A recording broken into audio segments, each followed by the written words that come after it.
Alright, so today we're doing something different. I haven't been making too many lists as of recent, but I think this is one that it's been requested enough, and I feel like it's good. It's a good enough topic that I think it's warranted. The top 10 most game-changing characters in Grand Cross history. Now, the game is now old enough that I can make a list like this, and this was kind of hard. Having been someone that has played the game basically since launch. I didn't play the first like 2 months of JP, but basically since launch, I have experienced essentially every character release, and every character has their own change into the game. But these are the 10 that I think were the most influential. Now, if you want me to make more lists, if this video gets like 2,000 likes, I might make a top 10 favorites, but I haven't been making too many lists because I've been focusing more on like gameplay videos, but I think this one's good. I think this was hard as well. But number 10, right? I'm not going to have any honorable spots, but I will mention that number 10 was between two characters. And who I chose was Red Tarmiel. Now, the reason why I chose Red Tarmiel, and this might be recency bias, but I think Red Tarmiel currently has a very big grip into the game, and every single PvP match that you play, he influences every single PvP match, regardless of if you actually use him or not.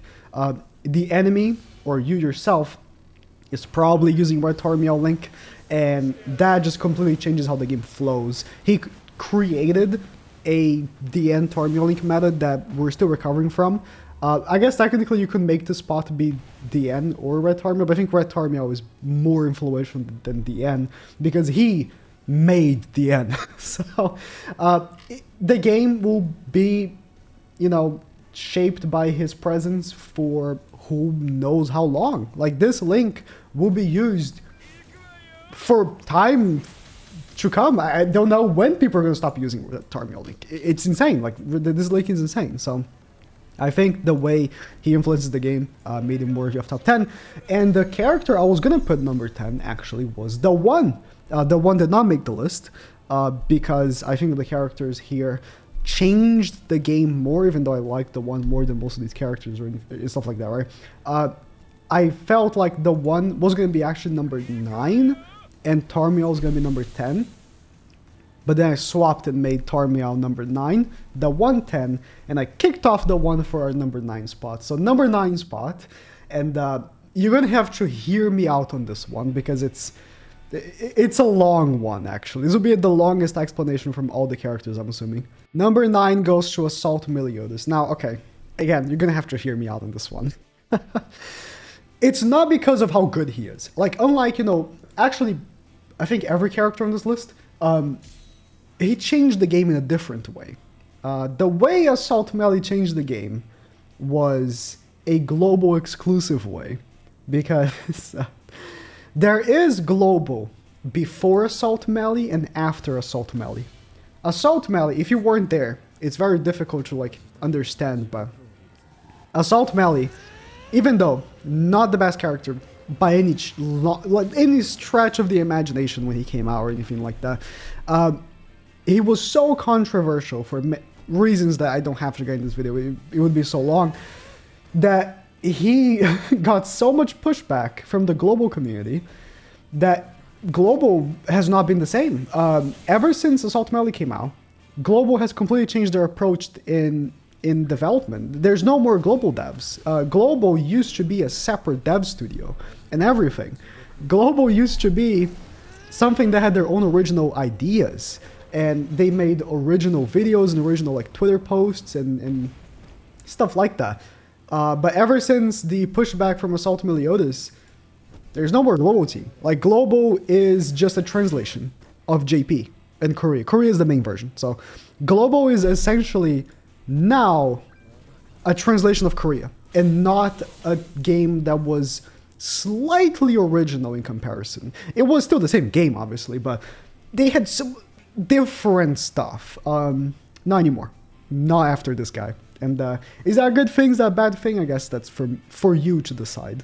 Now for number 8, we have Blue Demon Meliodas. And again, not a character that if you played only the global version, you might understand.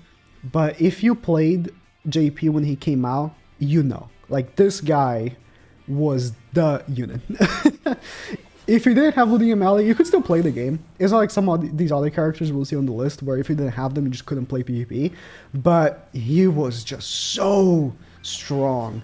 He would just one-shot teams, and so much so, they released a character 3 weeks, I think it was 3 weeks or 4 weeks later, that Valenti, right? Her only purpose in the game was to counter Bloody Meliodas. She released with the sole intent of making Bloody Meliodas unusable. That's how strong he was. He was so... I want to say game-breaking, but he's... Thinking of the characters we're going to see right after him, it's not as much, but... Bloody Mally was so powerful that they made 2 different characters to counter him. They made Valenti, and then they made Red Skinny King, which ended up backfiring him, or backfiring the devs, because Red Skinny King became a major part of the Pierce team back in the day. But it's crazy because this guy, he's now pretty bad, but when he came out, it was like, if you didn't have him, you wanted him. And he only became irrelevant like when Goddess Liz came out. He was still good up until when Goddess Liz came out. He was just so powerful. Now the number 7 spot is going to Purgatory Bond, and you might actually be thinking, wow, I thought he was going to be more up on the list, and maybe you can make, you know, a argument for that, but I'm putting him at number 7, and I'm already going to spoil who number 6 is. It's Goddess Liz. I think Bon and Goddess Liz are very similar characters, not in how they play at all, but how they change the game in a way. Bon and Goddess Liz, both of these characters, the way that they influenced the game was that if you didn't have them, you just weren't playing PvP. You could play PvP, I guess, but you weren't having fun. It's just simple as that. If you didn't have Purgatory Bond at his peak, like Purgatory Bond now has been, you know, falling off, but at his peak, if you didn't have Purgatory Bond or Goddess Liz, I'm actually pull up Goddess Liz as well, or Goddess Liz, you just weren't playing the game. Like, they were so overwhelmingly powerful at their peak that it was almost impossible to play PvP without them. And it's a good thing that now neither of these characters are really as relevant as they once were. And nowadays, there's no character I would say is like that at all, thankfully. Like, there's no character I would say, oh, if you don't have this character, you can't play PvP. But these characters were like that, especially Goddess Liz. That's why I have her above Bond. I think Goddess Liz was way worse. Goddess Liz, but both of them, both Goddess Liz and Bond, at their peak, if you didn't have them, you couldn't play PvP, because that was all you were facing, genuinely. That was all you were seeing in PvP, and God, it was so terrible, especially Liz. Like, Bond was also terrible, and he's still kind of annoying to face, but not really. There are so many ways you can counter him now. There's so many better teams now than him, but for a long time, that was not the case. He was just number 1, and thankfully, again, current meta, it's not like this. There's no number 1 definitive, and there's no second place type stuff like Bond and Goddess Liz was. But yeah, these 2 characters, you might actually argue, are more influential than one of the characters I'm going to put in the top 3, but they just, in a way, kind of ruined the game for a lot of people. So it was, I want to say for both of these, it was influential in a bad way, unfortunately. Now I'm cheating a little bit because technically this is a top 10, but I have 2 characters in number 5 because they're essentially the same character. Gaffer, rank up. That's all you have to hear. Rank up. Rank up. Like, this character, Red Gaffer, right?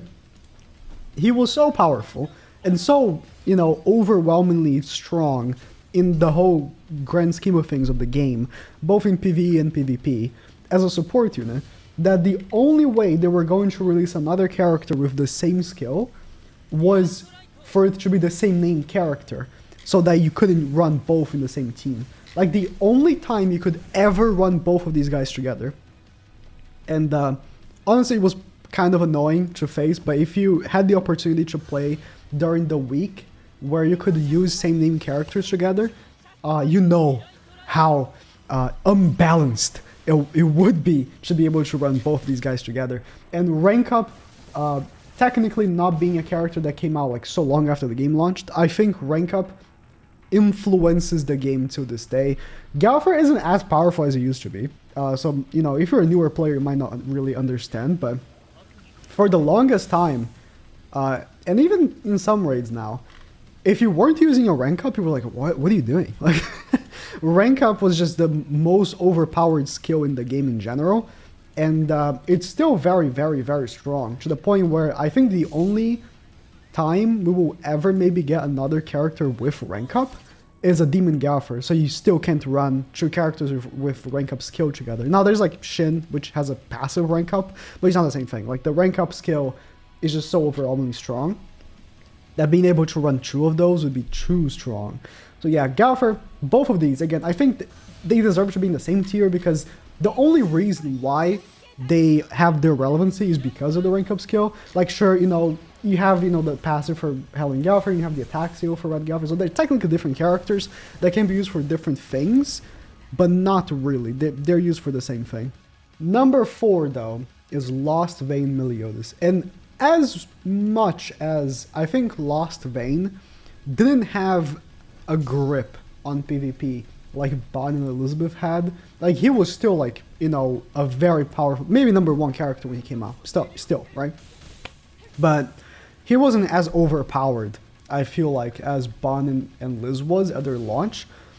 I still think he deserves a higher spot, because the way Lost Vein was set up, he was the first festival in the game, and he created expectations. Like, festivals to come had to be on the level or above of what Lost Vein was, and he was just overwhelmingly powerful.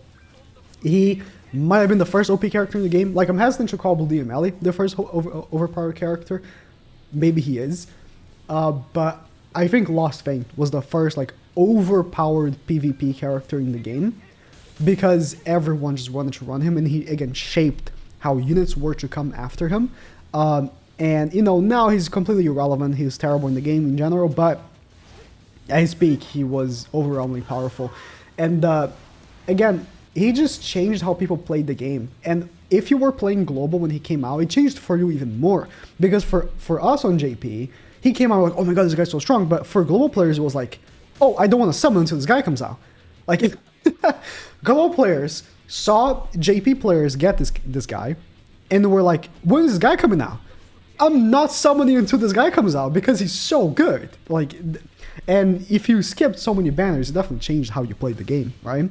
So I think that, in a way, this guy influenced the game more than these two did, even if I believe these two were more overwhelmingly powerful than he was, if that makes any sense. I think that makes sense. I think people would agree with me, because he was just more influential, and that's just how it is. Now this one, some people are probably going to disagree, because he's kind of recent. But Traitor Meliodas, I think, is more, like, influential than Lost Vein. Again, it's very hard for me to make an argument, because I think Lost Vein has, like, legendary status. But Traitor Meliodas, like, I'm telling you, this guy is the perfect unit. There's not been a single unit that they have ever released where I think has had a more positive outlook from the community than Traitor Meliodas. Every character that comes out, either they're overpowered in PvP and super annoying to face, or they're just not that good in PvE, or they're the opposite, right? They're really overpowered in PvE, but they're not that good in PvP. This guy is a blend of the best PvE unit in the game and a very strong PvP unit. So if you don't have Traitor Meliodas, your account is bad. It's just as simple as it is. If you don't have Traitor Meliodas, ever since he came out, your account is not good. And you can say that for a lot of the characters, maybe especially like I guess, when Goddess Liz first came out, because she was so strong in PvP, but it's just, with how the game has been set up ever since he came out, or even before him, activities are balanced around him. And he is I'm telling you, he's the perfect unit. He is so overpowered and everyone wants him. Everyone likes him. I don't think I've ever seen a person that says that they dislike Traitor Meliodas. And there were many people that disliked Lost Vein because he was annoying to face. Couldn't crit him, kind of annoying. I think everyone disliked Goddess Liz. A lot of people dislike Bond. But Traitor Meliodas, everyone loves him because he is an overpowered PvE unit that's also a very powerful PvP character. So if you have him, you're set up for everything in the game. It's just as simple as that. That's just how strong and overwhelming he is. It's just really difficult to explain for someone that has only started playing after he came out, especially. Like, oh yeah, this guy's number one, of course. But like, there's not been a single character in the game since launch, I feel like, that's as powerful as he is currently. He is number one, and he's been number one since he came out. And I don't think there's ever going to be a character until like end of this year, maybe, that is as powerful as he is when he comes through the whole game. Like, he's not the best PvP character in the game. He's the best PvE character in the game, for sure. But he's not the best PvP character in the game. But he's very powerful in PvP still, while being the best PvE character in the game. So if you don't have him, your account is bad. Like, it's unfortunate to say it like that, but it's just how it is. Your account is bad. And it's tough. If you don't have him, I think it's difficult to even play the game, because every PvE activity coming out is balanced towards him. Every demonic beast is balanced to be played against him. And can you even beat dogs floor 3 without him? I don't know.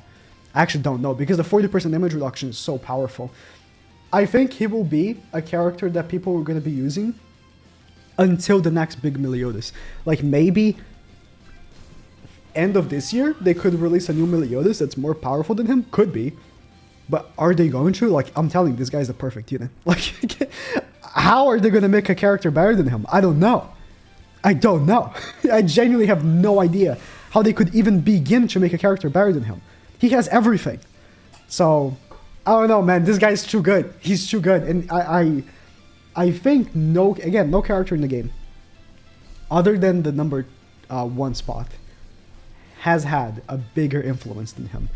In activities, PvE activities that come out, every difficult PvE activity is balanced in a way that they expect you to have him. So, yeah, this guy is just too good. Now, having heard everything I just said about Traitor Meliodas, you might be very confused why he's not number 1. But the reason for that, and it might be personal bias, but I think that the number 2 and 1 spots are deserved to characters that came out a long time ago that shaped the game in an even greater way, because they just completely changed how every PvE activity was played after they came out. And these 2 characters are number 2, in the second spot, Asterosin. When he came out, he was so strong, and this is something that global players had never got to experience, because this was a JP thing, right? When he came out, he was so overwhelmingly powerful in PvE that they made so every activity in the game did extra damage to demons, to the point where they one-shot demons. This guy changed how the developers thought about the game. Like, they made so every boss in the game that came out after him should do like whatever percentage more damage against demons, just so that he couldn't cheese it, because he cheesed everything. His counters were super overwhelmingly powerful because you could taunt and counter, so he countered and he lifestealed back all the damage that he took, and he was immune to all debuffs. And if you were playing an activity that could be debuffed, he also lowered the attack of the enemy. So you could mix in, right, this Estarossa plus the number 1 spot, which is Dariari. Dariari she changed how the game's played. Like, as simple as it is. Not in PvP, but in PvE. Like, Estarossa was still, like, super good in PvP as well. He was meta when he came out, but Derriere was a PvE-only character, and again, it might be personal bias, but as someone that was there when these characters came out on JP, you could see the game was not the same after them. She just changed the game in a way because no character in the game, like I'm telling you, there wasn't a character in the game like Derriere. Derriere was like the first character that we saw numbers like Derriere did. And that's when they started making bosses have way more health. And now bosses have damage cap. And it's no coincidence. Amplify Ultimate was like the craziest thing they did. Single target Amplify Ultimate. Is there another character? I know Nanashi has an Amplify Ultimate. I think it's AoE, or is it single target? It might be single target, but it's just Amplify AoE Ultimate with a character that can give himself buffs was such a crazy idea. And the combination of these two was like, yeah, is there a PvE activity you can't do? It's because you don't have them. Like, that's how it was. And it's a similar case with Traitor Meliodas, because again, Traitor Meliodas, the way he was set up now, every single activity in the game is balanced, you know, thinking of him. Every single activity in the game was balanced thinking of these two. These two were just completely busted and stupid. And again, they already didn't have the best of kits for PvP or anything like that. But it was good enough that some people still ran her, even if she wasn't that good. But it's just like, you had to be there, I think. I think you had to be there. No character hit these kinds of numbers. Like, I think this Derriere doesn't even have gear. So it's probably not even gonna hit that hard. But no character in the game was hitting like 1 million. Like, she doesn't have gear. No character in the game was hitting like 1 million. Like, at that time, it was like unheard of numbers. Like, you could, if you really like buffed up and like went crazy, but Derriere was casually hitting like 5-10 million.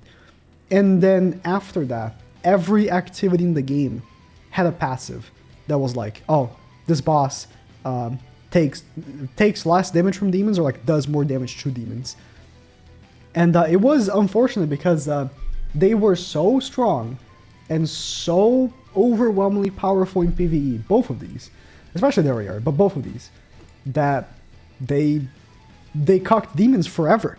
Like, every activity they came out had protection against demons because of them.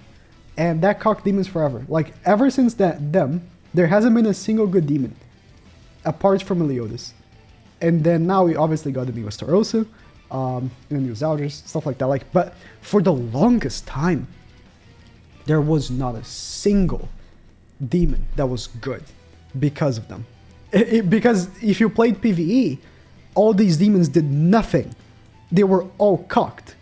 And yeah, that crazy change into the game. And that's why I put them number 1 and 2, but you could make an argument for like Traitor Meliodas honestly be number 1. He's maybe again is because currently he's the best unit in the game, but he's been the best unit in the game for 8 months now. It's like, is there a sign of him not being anymore? We'll have to see. Whoever takes number 1 is gonna have to be crazy.